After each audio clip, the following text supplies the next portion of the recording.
Hello everyone, you are welcome to Dual Study World.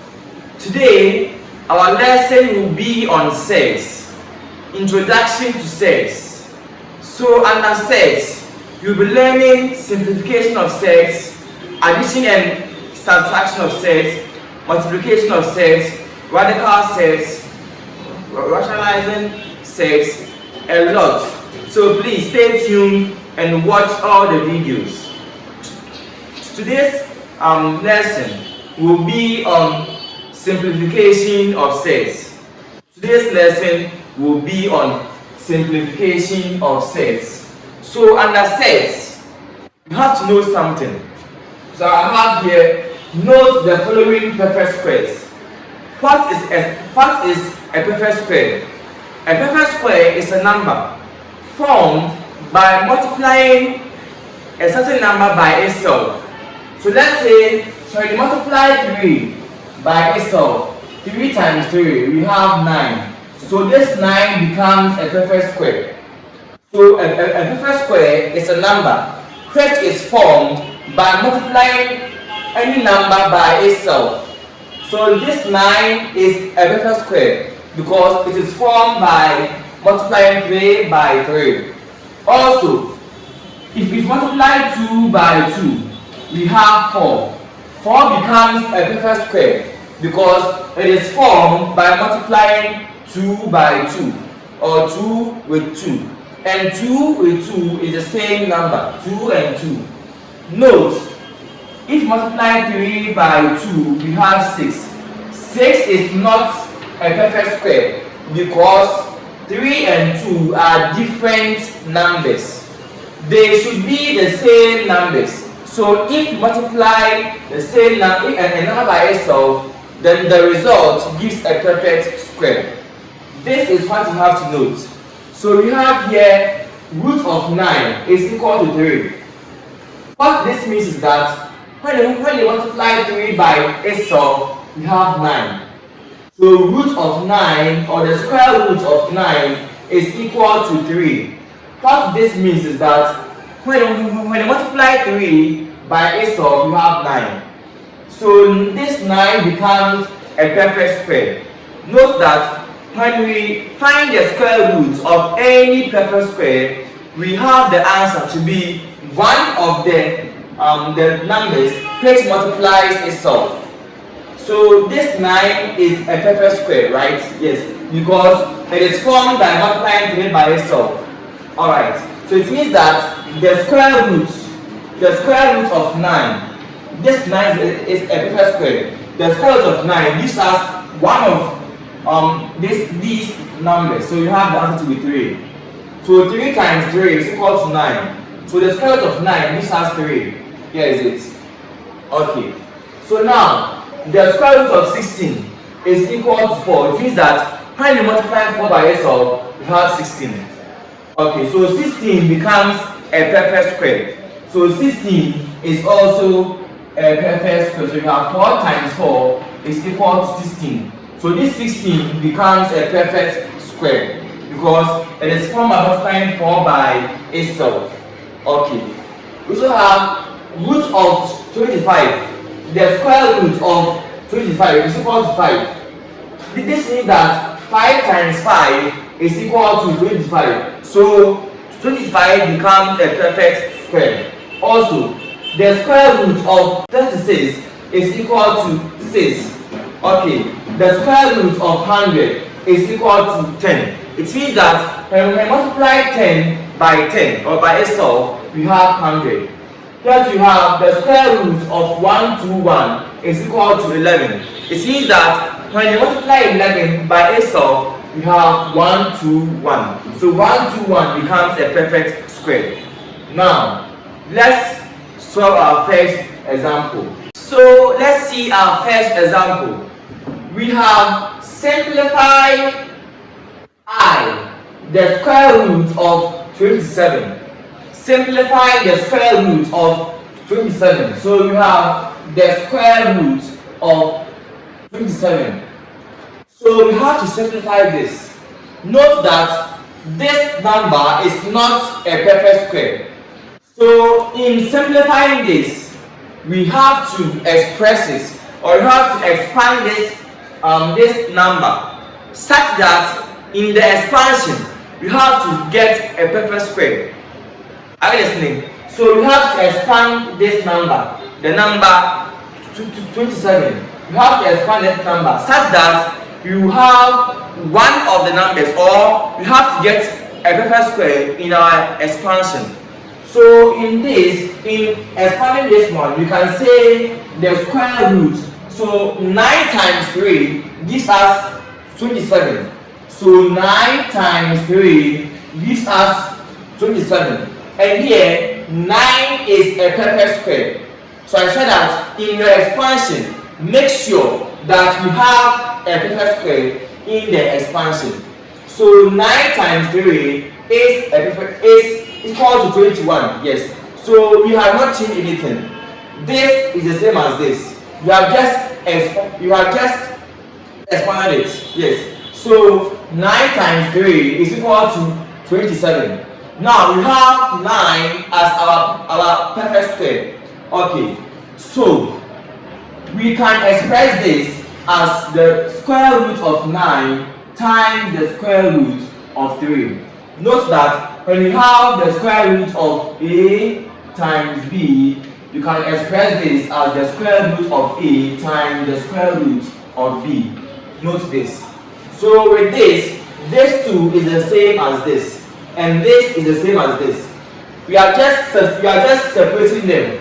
So the square root of 9 times 3 is the same as the square root of 9 times the square root of 3. So the square root of 9 times 3 is the same as the square root of 9 times the square root of 3. Now, we have the square root of 9. Note that 9 is a perfect square. So it means that we want to find the number that multiplies itself to give us 9. So the square root of 9 is 3, because 3 multiplies itself to give us 9. 3 times 3 is 9. So the answer for square root of 9 is 3.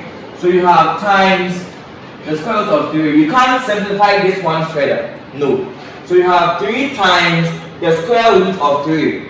Note that when you write the square root of any number, let's say any variable, the square root of A, there is 1 in front of the square root.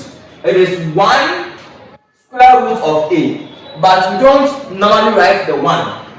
But there is 1 there, but we don't normally write the 1. Okay. So since there is 1 there, we have to multiply this 3 by that 1. Note that you have 3 times the 1 in front of the square root, which we don't write. So you have 3 times the 1, then you have the square root of 3. So 3 times 1 gives us 3. Then you have square root of 3. So our answer becomes 3 root 3, or 3 square root of 3. So when we simplify the square root of 27, we have 3 square root of 3. Now, let's continue. Our next question, we have simplify the square root of 32. The square root of 32. Now let's solve this. So we have the square root of 32. So square root of 32. So in simplifying this, note that this is not a perfect square. In simplifying this, we have to expand it such that in our expansion, we have to get a perfect square in our expansion. Yes, we have to get a perfect square in our expansion. We can expand this to be 16 times 2. 16 times 2 gives us this. Yes, so this result is the same as this result. Now, as we did for the first one, here you have 16 being a perfect square. 16 is a perfect square because it is formed by multiplying 4 by itself. 4 times 4 gives 16. So 16 here is a perfect square. Now we have So you have to expand, or you have to separate the square root. So you have the square root of 16 times the square root of 2. Now, the same 16 is a perfect square. When you find the square root of 16, you have to get the number that multiplies itself to give us 16, and it's 4. So you have 4 times the square root of 2. Note that this square root of 2 has 1 in front of it. Multiply that 1 by 4. So you have 4 times 1 with the square root of 2. So 4 times 1 gives us 4, the square root of 2. So you have 4 root 2, or 4 square root of 2 as our final answer. So when you simplify this, you have this as our final answer. Let's solve the next question, which is the square root of 8. So the square root of 8, let's write this one. So the square root of 8. We also have to expand this. We have to expand the square root of 8. How? For this one we also have to expand this such that we have a perfect square in our expansion. So we have the square root of 4 times 2. Note that 4 is a perfect square. 4 is a perfect square. Why? Because it is formed by multiplying 2 by itself. So 2 times 2 gives us 4. So 4 is a perfect square. Now let's separate them. So the square root of 4 times the square root of 2. Now, since 4 is a perfect square, it means that when we find the square root, it gives us the number that multiplies itself to give us the 4. So we have 2 times the square root of 2. Note that this square root of 2 has 1 in front. So that 1 multiplying the 2 gives us 2 times 1 with square root of 2. So we have 2 root 2 as our final answer. Now let's solve the last one, the square root of 128. So we have the square root of 128.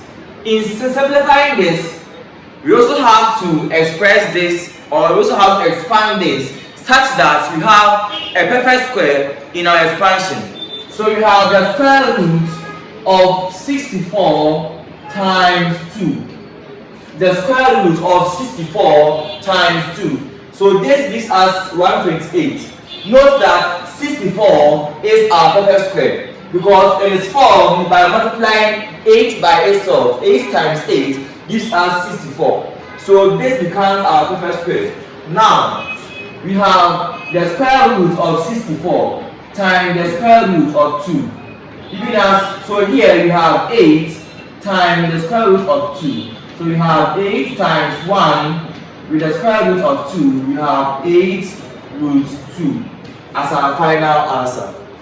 So this brings us to the end of today's lesson on simplification of surds. I have an assignment for you, so make sure to see it.